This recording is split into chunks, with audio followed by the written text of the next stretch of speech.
consegue falar o que te incomoda pro seu marido? Eu tenho certeza que você vai dizer sim, consigo, mas nem sempre a mensagem chega do jeito que eu gostaria. Às vezes a gente briga, gera conflito, ele entende errado e daí começa toda aquela confusão na comunicação do casal.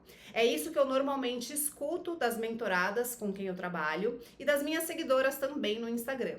Então eu quero trazer para vocês aqui que nem sempre o conteúdo do que a gente está falando é errado. A gente pode ter sim razão com o nosso marido, mas a maneira, a forma como a gente está dialogando não está sendo efetiva. Então a gente precisa começar a entender. Inclusive, uma seguidora me disse esses dias: Nath, eu acho que eu sou muito direta e ele não está reagindo bem. Daí eu perguntei pra ela: você tá sendo direta ou você está sendo autoritária, mandona, querendo que ele faça e reaja na hora que você quer?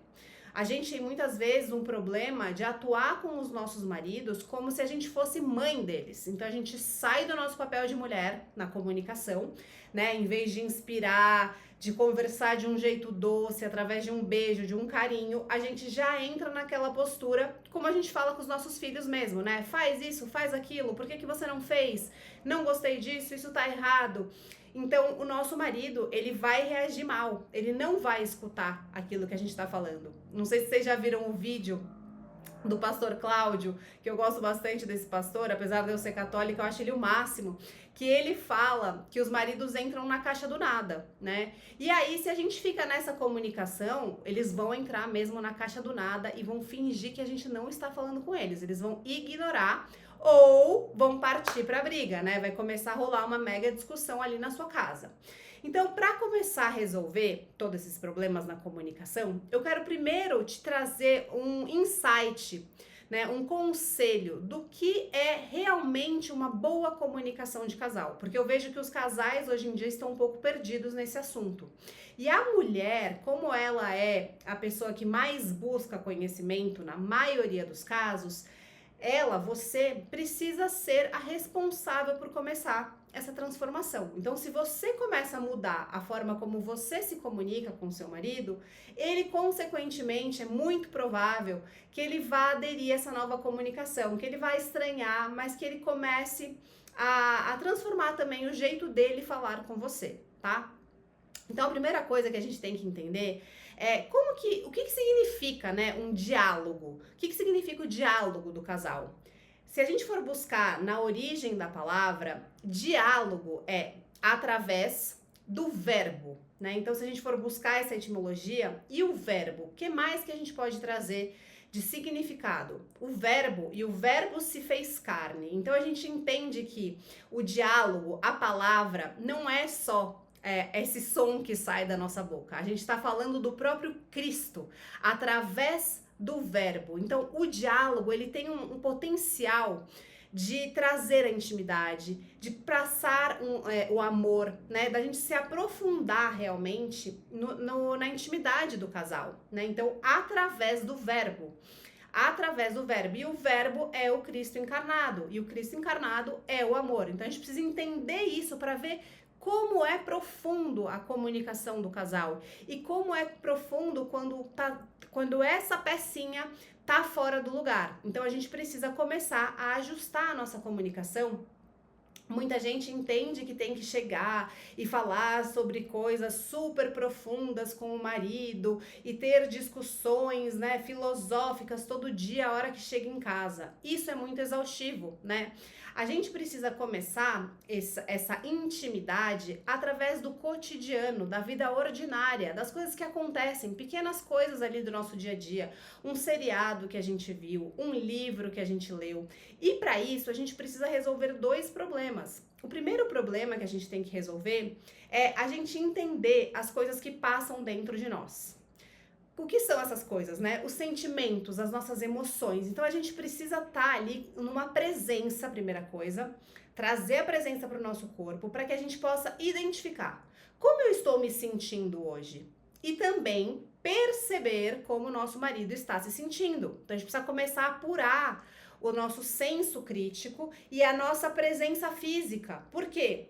Se eu estou avoada e não estou percebendo como esse homem está, e aí eu vou querer trazer uma conversa difícil, é óbvio que vai dar ruim. Então, se eu tenho consciência dos meus sentimentos, olha, acho que eu não tô muito bem, tô de TPM, tô mal-humorada, tô sobrecarregada, eu preciso primeiro me acalmar. Eu preciso eu mesma entrar em contato com as minhas emoções e identificar essas sensações, para saber que tipo de comunicação eu posso colocar para fora. E o segundo problema é a gente não saber utilizar a linguagem, a gente não sabe expressar direito para o outro o que a gente está sentindo. Então fica essa confusão de não saber como eu estou internamente e de não saber explicar. E a mesma coisa o nosso marido com a gente, né? Então a gente que está aqui, né, assistindo esse vídeo, que está querendo fazer essa transformação no nosso relacionamento, a gente precisa começar essa mudança. Até contei um caso muito engraçado que as pessoas deram risada. Que eu falava assim, Rodrigo, vai escovar o dente, vai logo tomar banho, né? Tá demorando pra gente ficar junto, acelera aí. Que ele tava, tipo, fazendo outra coisa e ficava enrolando, demorando pra tomar banho, pra deitar comigo, pra gente ficar agarradinho vendo um filme. E aí ele falava, meu, para de me pressionar, eu já tô indo. Isso sempre gerava, tipo, uma discussão. Ele falava, você não é minha mãe, para de falar isso. Se você ficar enchendo meu saco, eu vou ficar sem tomar banho, tipo, me zoando, né? O cara mais cheiroso, perfumado que eu conheço. Mas rolava esse tipo de estresse ali, né? Tipo, coisa do dia a dia. Então, eu tive que perceber, por que em vez de ficar pressionando nesse lugar, eu não aprendo que meu marido é cheiroso, que ele gosta do perfume, que ele gosta de um elogio, que ele gosta de saber que eu gosto do perfume dele? E aí começa a falar, nossa, cadê meu cheirosão? Onde tá meu cheirosão? Vem logo, tô te esperando o cheirosão. Isso é muito mais eficiente do que a Natália mandona, a Natália impositiva. Então vocês percebem que a gente tem que aprender a ter essa sacada na nossa comunicação para que a gente consiga trazer aquilo que está incomodando, tanto nas coisas boas quanto nas coisas ruins, né? Então, se a gente quer falar a qualquer momento, se a gente não para, se a gente não reflete ali, né, tem essa autopercepção, vai dar ruim. E mais um ponto muito importante com relação ao diálogo. A gente precisa ter a virtude da castidade muito bem desenvolvida. A virtude da castidade relacionada ao diálogo, ela quer trazer pra gente o sentido de pureza. A gente precisa ter um olhar puro pro nosso marido.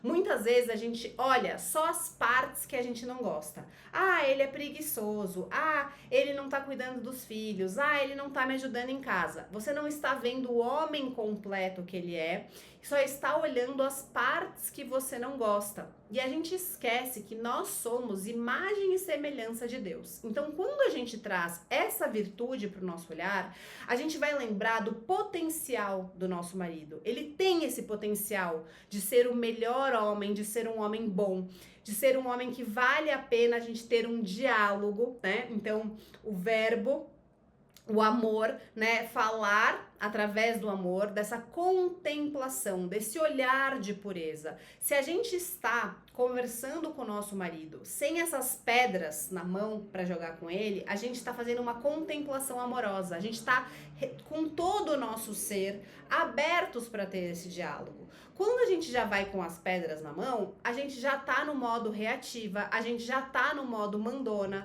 a gente já tá no modo da crítica. Então, o que vai acontecer? O marido vai falar, a gente não vai escutar, a gente vai falar, o marido não vai escutar. Porque nenhum dos dois está na presença, nenhum dos dois está usando a virtude da castidade, né, da pureza, no olhar. Já está com essas críticas ativadas. Então, quem quer começar essa transformação, né, quem quer dar o primeiro passo, precisa entender isso que eu estou dizendo.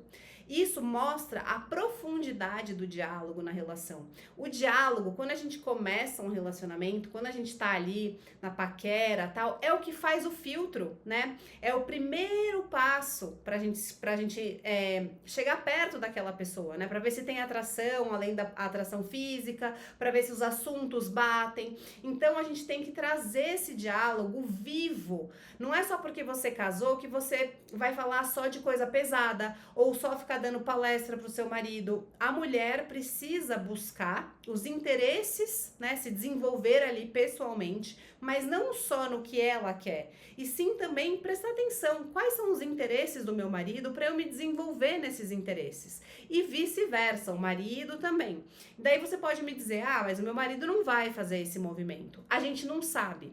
Primeiro a gente começa a transformar. Primeiro a gente começa também a trabalhar outra virtude, que é a virtude da eutrapélia, que é a virtude do bom humor, do senso de humor, para que a gente comece a sorrir mais. Então, quando a gente está mais doce, mais sorridente, mais amorosa, dando risada das piadas, dando risada do dia a dia, das coisas ruins que acontecem, isso vai trazer para você uma leveza na sua comunicação que vai fazer com que seu marido comece a se abrir também, tá? Então, antes de mais nada, né, esteja na postura da presença, se abra para perceber como que você está sentindo, né? E você perceber como seu marido está, para daí começar esse novo diálogo falando da vida comum, das amenidades, dos desafios, dos sonhos, das viagens, trazer um diálogo mais leve, de coisas que são boas para o casal. Vai ter um momento que eu vou trazer um vídeo também sobre os diálogos difíceis, mas hoje eu queria fazer esse overview aqui, né, do que é o diálogo, para você começar a pensar. Será que eu tô fazendo isso que a Natália tá falando? Será que eu tô sendo mandona? Será que eu tô sendo autoritária? Será que eu tô me colocando na postura de mãe ao invés da postura da mulher? E aí isso também tá afastando o meu marido de mim? Tá? Né? Então, se você chegou até aqui, curte o vídeo, dá um like, comenta e me segue tanto no Instagram, nas minhas cartas, né? Se inscreve no link aqui abaixo,